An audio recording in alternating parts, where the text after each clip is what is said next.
être au top, être en pleine forme, c'est crucial hein, pour nous tous. Et je pense encore une fois aux jeunes qui nous regardent ce soir. À l'aube de votre vie professionnelle, mes amis, on vous demande d'être performant. Et ceux d'entre nous qui travaillent, qui sont dans l'entreprise, savent très bien que, eh bien, tous les mois, votre patron va vous demander de faire du chiffre, d'avoir du résultat, d'être rentable, d'être performant, de réussir. Et il faut, bien sûr. Et il y a quand même quelque chose qu'on maîtrise pas du tout, c'est la santé. C'est la santé. Quand on est jeune, on n'y pense pas vraiment. Et puis, parce qu'on n'y pense pas, parce qu'en gros, ça va bien. Hein, quand on a 20 ans, tout marche très bien, le corps répond assez vite, c'est bien. Voilà, je crois que si vous voulez vivre dans un monde où personne ne souffre, où personne n'a mal, ben, il faut habiter Disneyland. Il faut habiter dans le monde des bisounours où tout va bien. Mais la vraie vie, c'est que, ben non, il y a des soucis dans cette vie ici-bas. Et d'un coup, lorsque le drame arrive, lorsque l'épreuve arrive, plein de questions vous envahissent. Pourquoi moi? Pourquoi maintenant? Pourquoi comme ça? Et puis, si vous êtes chrétien, enfin moi je suis prêtre, il y a une autre question qui vient en plus, c'est pourquoi Dieu permet ça? Il est où le bon Dieu? Vous savez, on dit souvent le bon Dieu, il nous aime comme un père. Sauf que quand vous êtes sur votre lit d'hôpital et que vous avez mal et que vous hurlez parce que vous avez très mal et que vous dormez pas, et ben le bon Dieu, subitement, vous pensez pas tout de suite qu'il est le bon Dieu. Eh bien, on y va. La mort, d'abord, la mort. Mon témoignage de ce soir avec vous, c'est plutôt une vigilance d'abord. Vous savez, c'est pas un scoop, on va tous mourir. Mais la vie est belle, évidemment. Mais c'est pas un scoop, c'est inéluctable. On va tous mourir un jour. Et c'est peut-être, d'ailleurs, le premier enseignement de cette crise sanitaire. On avait juste oublié qu'on pouvait mourir. Bah, il était temps quand même de le réaliser, quand même, hein, de savoir que, bah oui, il y a un petit virus qui se promène et que bah, l'homme est fragile. Le monde s'est souvenu brutalement qu'il était fragile, c'est incroyable, et qu'il pouvait mourir. Peut-être que vous avez entendu dans votre entourage, chez vous, à la maison, peut-être même que vous pensez que c'est mieux de mourir sans s'en apercevoir. Moi, je l'ai entendu souvent dans les familles, vous savez, quand on en parle du vieux grand-père ou de la grand-mère qui est mort dans son lit, dans son sommeil. Ah, le gros vénard, ah, la chance, il s'est pas vu mourir. Mais moi, je vais vous étonner, fin du voyage. Je veux pas être pris au dépourvu, si vous voulez, lorsque la mort passera. Et d'ailleurs, c'est une des premières questions que j'ai posées au médecin quand je suis arrivé à l'hôpital.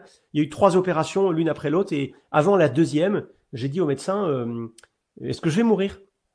Et je lui en veux encore, parce que il m'a pas bien répondu. Il m'a répondu, je pense qu'il y a chez les médecins, la langue de bois politique, elle doit exister chez les médecins, d'ailleurs la langue de bois médicale. Il m'a dit, ben Monsieur Amar, il disait pas Père Amar, hein, il dit Monsieur Amar, rien ne nous empêche de dire le contraire. Alors je dis attendez, je comprends rien de ce qu'il veut me dire là. J'ai dit est-ce que je vais mourir ou pas? Il dit rien ne nous empêche de dire le contraire. Vous voyez, je me suis dit bon, c'était pas très clair. C'est dommage, il aurait dû me dire que, enfin j'ai compris très vite. Et en fait, comment j'ai compris très vite? C'est parce qu'en fait, j'ai vu arriver plein de gens au pied de mon lit. J'ai vu arriver mes parents régulièrement. J'ai vu arriver mon évêque qui est venu me voir toutes les semaines. Et j'ai beaucoup plus vu mon évêque en 2 mois d'hospitalisation qu'en 18 ans de sacerdoce. Donc ça voulait dire que c'était grave. Parce que quand vous voyez votre évêque, souvent, c'est qu'il y a un problème. En tout cas, ça pour vous dire que j'ai envie de me préparer à la mort. J'ai envie. Je crois que cette étape importante de la vie, celle où je pourrais plus m'exprimer, transmettre, elle est capitale. Et donc, je dois m'y préparer. Il y a des choses que j'aimerais pouvoir régler avant de mourir. Des pardons, des merci, des je t'aime, qui sont cruciaux. J'étais très marqué, juste avant d'être hospitalisé, là, quelques semaines auparavant, j'ai eu la chance d'aller aux États-Unis. C'était à l'époque où on pouvait encore voyager, ça paraît tellement loin. Et je suis allé au musée du 11 septembre, vous savez, le musée des attentats du 11 septembre 2001, là, à New York. On appelle ça le 9/11 Museum, le musée du 9/11, donc du 11 septembre. Et un musée magnifique, très émouvant. Je vous encourage à y aller si vous avez la chance d'aller à New York. Et il y a une salle dans ce musée où il y a des haut-parleurs et on entend, c'est hyper impressionnant, on entend les appels des gens qui sont dans les avions, qui appellent leurs proches. Vous savez, les avions passaient très bas au ras du sol et pour cause, ils allaient s'écraser. Et du coup, les téléphones portables fonctionnaient. Et donc, les gens appellent leur famille. Et ils savent très bien que c'est le dernier appel, les derniers mots qu'ils vont donner à ceux qu'ils aiment. Et c'est assez étonnant, c'est des appels qui sont très courts, hein, qui durent quelques secondes, 15 secondes, 20 secondes. Et tous ces gens-là, tous ces gens qui appellent à bord des avions, ils disent tous une chose. I love you. Je vous aime. Ils disent pas, tu sais, j'ai oublié un truc dans la cuisine, il y a un poulet qui est au four, ou il y a, je sais pas, dans un tiroir de mon bureau, il y a plein de papiers importants. Non, non, non, non. Ils vont à l'essentiel. Et l'essentiel, c'est quoi? C'est l'amour. Je vous aime, je t'aime. Face à la mort, il n'y a plus qu'une seule chose qui compte, c'est l'amour. Ces gens-là qui se sont vus mourir, qui se sont vus partir, ont profité de ces dernières minutes pour échanger l'essentiel, c'est l'amour. Voilà pourquoi j'ai envie de me voir mourir. En même temps, la vie est belle, hein, la vie est belle, évidemment. Et c'est quand on a souffert, quand on a vu qu'elle était si fragile, qu'on réalise qu'il faut profiter de la vie. Si ce soir, mes amis, nous vivions tous notre dernier soir, non mais imaginons, si ça tombe, peut-être que l'un d'entre nous va mourir ce soir ou cette nuit. Si ce soir était le dernier soir de ma vie, est-ce que je continuerai de faire ce que je fais en ce moment? Peut-être pas, peut-être que je couperai la baie à marre et j'irai embrasser mes parents, appeler mes enfants, je me réconcilierai peut-être avec quelqu'un, j'irai me confesser, j'en sais rien, mais vous voyez, voilà, si aujourd'hui était le dernier jour de ma vie, ben je suis sûr qu'on vivrait différemment. Et si on se le disait tous les jours, aujourd'hui, enfin tous les matins en se levant, vous voyez, aujourd'hui est le premier jour du dernier, enfin, et le premier jour du reste de ma vie, vous voyez, je suis sûr qu'on vivrait différemment, qu'on aurait des relations humaines beaucoup plus riches, beaucoup plus denses, beaucoup plus fortes, qu'on perdrait pas notre temps. Voilà pour la mort. Elle fait partie de notre vie. L'avoir oubliée est juste très dangereux, mensonger, et finalement nous évite de cueillir la vie, de profiter de la vie et de nouer des liens essentiels autour de nous. Donc voilà, peut-être que c'est la première leçon de cette crise sanitaire. Pas oublier que nous allons tous mourir un jour ou l'autre. Voilà, maintenant je vous ai promis de vous parler de la fragilité, je vais en parler un peu plus longuement. La fragilité. Je vais vous étonner. D'abord, attendez, je parle de fragilité, mais je parle pas de paresse, je parle pas de flemme, de lassitude ou de découragement. Hein. Non, non, j'ai dit fragilité. Ça veut dire la limite subie, la limite qu'on n'a pas choisie. C'est ça la fragilité. Certains d'entre nous en ont des fragilités. Le problème, c'est que la faiblesse, c'est la perte de contrôle, et ça, personne n'aime. Moi, je m'en rends compte encore aujourd'hui, parce que je vois bien que c'est plus tout à fait comme avant. Ça fait 2 ans hein, que cet épisode de santé est passé. Je vois bien que la tête marche très bien, mais que le corps suit moins bien. Et j'aime pas trop. J'aime pas trop que ma tête dise oui, mais que le corps dise non. Je vais vous étonner. Je pense profondément que Dieu aime la fragilité. Attention, j'ai pas dit Dieu aime la souffrance. Ce serait horrible, ce serait sadique. Et puis vouloir souffrir, c'est pas non plus très conseillé. Ça s'appelle le masochisme. Et Dieu ne veut pas ça. Ouvrons la Bible ensemble, mes amis. Il y a d'illustres figures bibliques qui ont un handicap, qui ont une faiblesse, et que pourtant Dieu appelle. Et leur handicap et leur faiblesse auraient pu, mais complètement les disqualifier pour le leadership, pour la mission que Dieu leur donne, et pourtant Dieu les appelle. Je prends quelques exemples rapides, mais vous allez pouvoir les vérifier dans votre Bible hein, ce soir ou demain, si vous voulez. Abraham, il est stérile. On dit que sa femme est stérile, mais en fait, on n'en sait rien, c'est peut-être lui. Isaac, il est aveugle, ça c'est sûr. Et puis complètement manipulé par sa femme, comme beaucoup d'hommes, c'est un autre problème. Il y a Lucie qui écoute. Jacob, je suis dans l'Ancien Testament uniquement. Jacob vit dans les jupes de sa mère. Moïse, alors Moïse, je l'adore. Moïse, il est bègue.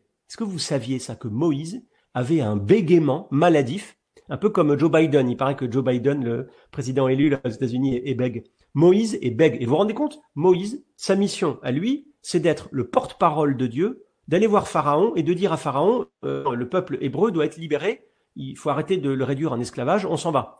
Et imaginez un président d'entreprise qui demande à un homme qui est bègue d'être le porte-parole de sa boîte. Mais c'est juste pas possible.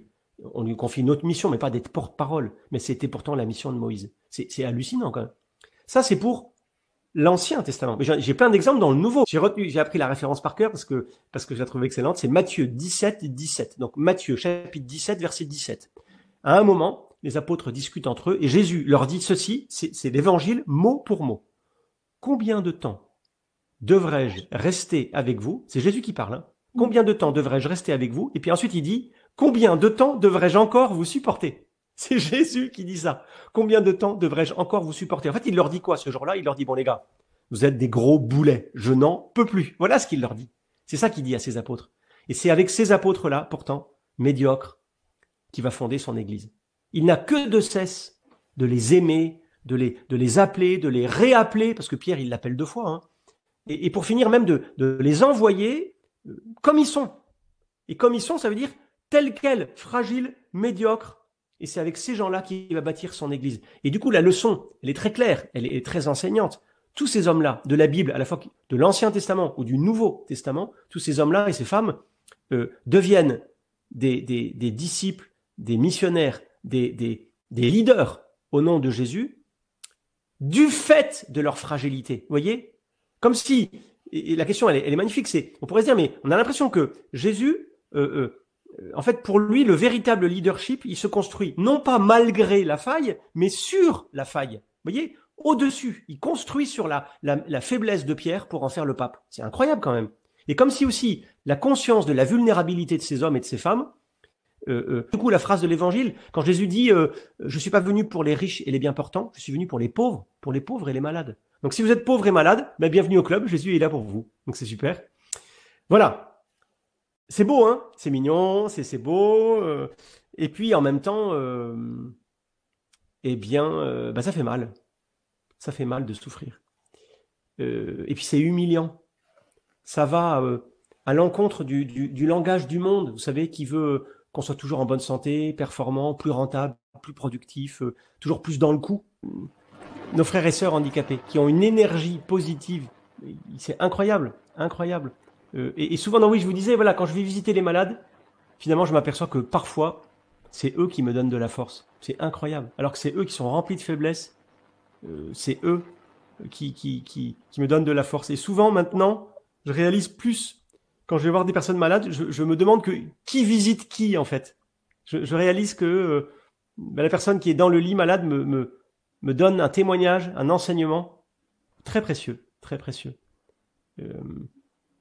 Est-ce que notre vocation d'humain, c'est pas ça, de nous appeler à l'aide les uns les autres, de dire quand ça va pas? Moi, ça m'a joué des tours, vous savez. J'ai été élevé dans une famille un peu classique où on dit pas trop qu'on a mal, faut pas trop le dire. Faut serrer les dents, on va pleurer tout seul dans sa chambre, voilà, faut pas inquiéter les gens parce que voilà, il y a des choses terribles dans la vie, donc faut pas trop le dire. Et ça m'a joué des tours. Si j'avais dit plus tôt que j'avais mal, je serais peut-être avec mes 2 reins aujourd'hui, par exemple. Bon, enfin bon. Laquelle d'entre nous ose dire à son entourage, quand on lui pose la question, vous savez, la question classique qu'on pose en France, « Bonjour, tu vas bien ?» Laquelle d'entre nous osera répondre, « Ben non, ça va pas très bien, prie pour moi, s'il te plaît. » Hein? C'est dur, hein? On répond tous, oui, oui, ça va. Laquelle d'entre nous est capable d'envoyer un signal faible? Il ne s'agit pas de pleurnicher, de se plaindre tous les jours en disant j'ai mal partout, etc. Mais de dire la vérité, en disant non, je vais pas très bien, est-ce qu'on peut se voir ce soir, demain, est-ce qu'on peut s'appeler? J'ai besoin de ton aide. Je me souviens à l'hôpital, mais j'en parle dans le livre, vous savez, c'était une nuit, c'était après la 2e opération, je me souviens très bien, c'était à l'hôpital Bégin, l'hôpital militaire à Paris. Et en pleine nuit, j'avais tellement mal, il était 2 ou 3 heures du matin, je sonne. Vous savez, on n'ose pas toujours sonner à l'hôpital parce qu'on va déranger l'infirmière, on va déranger le soignant. Et donc je sonne parce que j'en pouvais plus.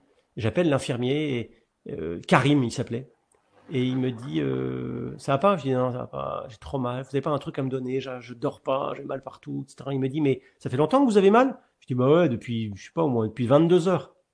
Il me dit vous croyez à l'hôtel? Je dis, pourquoi vous dites ça? C'est hyper trash, hein, c'est hyper direct comme question.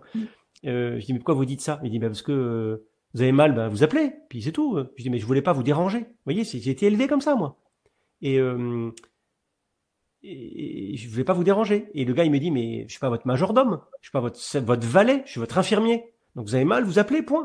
Parce que là, vous voyez, je vais devoir vous donner un truc encore plus violent que j'aurais pas dû, j'aurais dû vous donner quelque chose de plus light au début de la nuit. C'est dommage, vous auriez dû appeler. Donc il faut dire, mes amis, j'ai mal, je vais pas bien, j'ai besoin de toi. Ça crée des liens entre nous. On n'est pas des animaux, on est des humains interdépendants. On le voit bien encore avec cette crise sanitaire. On a besoin les uns des autres. Et en faisant avec vous l'éloge de la faiblesse, finalement, je vous dis que la faiblesse est un atout, en fait. C'est un atout, c'est une force, parce que on devient d'abord plus sensible à la souffrance des autres. Quand on a soi-même souffert, je peux vous dire, on fait plus attention à la souffrance des autres. Deuxièmement, on devient pour les autres l'occasion d'être charitable. C'est-à-dire que c'est parce que j'étais malade que mon évêque a pu exercer la charité et venir me voir toutes les semaines. Tout homme fragile, il me semble, tout homme et toute femme, hein, peut faire l'expérience de cette fécondité de la fragilité. Du coup, j'ai une question pour nous tous ce soir. Quand est-ce que vous avez expérimenté la richesse de votre vie? Est-ce que c'était quand vous faisiez la fête avec des potes, avec des amis, ou est-ce qu'au contraire, c'est quand vous vous êtes senti utile, lorsque vous êtes senti précieux pour quelqu'un qui souffrait, lorsque vous êtes senti utile pour quelqu'un qui avait besoin d'être soulagé, en fait? Est-ce que c'est pas à ce moment-là précis que vous êtes dit, quand même, c'est bien, quoi? Le père, l'abbé Grosjean l'exprime très bien dans son livre, Donner sa vie. Il faut que je vous parle de Manon. Peut-être qu'elle nous regarde ce soir, je sais pas, mais j'en parle dans le livre aussi, je sais plus à quelle page. Je me souviens très bien, c'était le 7e ou le 8e week-end que je passais à l'hôpital. J'en pouvais plus. Vous savez, le week-end pour les prêtres, c'est les 48 heures où on est à 200 à l'heure. On adore ça d'ailleurs. On a toutes les messes du week-end, on a les fiancés à rencontrer, on a les répétitions d'enfants de chœur, on a la sortie scout, on a plein de rendez-vous, on va déjeuner dans une famille en général le dimanche midi ou le soir, l'après-midi on a encore des rendez-vous. Bref, le dimanche soir on est mort, on est raide mort, mais c'est super. Ne souhaitez pas un bon week-end à un prêtre. Hein, c'est les jours où il est à fond. Souhaitez-lui un bon lundi. Ça c'est oui, ça vous pouvez. Mais bon week-end non. Et moi je me souviens très bien. C'était mon 7e ou mon 8e week-end à l'hôpital. Je me sentais inutile. Je me sentais prêtre pour personne. Je me sentais finalement hors service. C'est d'où le titre de ce livre. Et je me souviens très bien, ce week-end-là, j'aurais dû être à Marseille pour marier un couple, un jeune couple que j'aime beaucoup et que j'aime toujours d'ailleurs. Et j'ai pas pu y aller. D'ailleurs, c'est l'abbé Grosjean qui m'a remplacé. Et il m'a envoyé par WhatsApp les photos du mariage, de la sortie sur le parvis. C'était à Marseille, il faisait beau, le ciel était bleu. Et moi, j'étais là, dans ma chambre d'hôpital avec mes tuyaux partout. Et comme je m'ennuyais comme un rat mort et que j'avais pas trop le moral, je regardais la télé, évidemment, parce qu'il y a que ça à faire.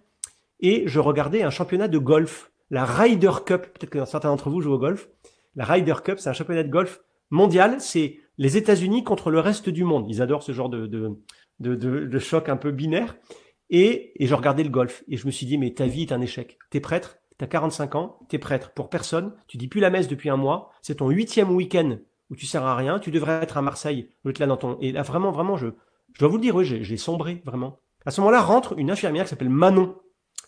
Et Manon me dit, Manon, enfin les infirmières, elles rentrent dans les chambres en fait pour vérifier les perfusions. On appelle ça la plomberie à l'hôpital. Et elle me dit, ça va, monsieur Amar? Et là je dis non, ça va pas. Et je pleure, je fonds en larmes.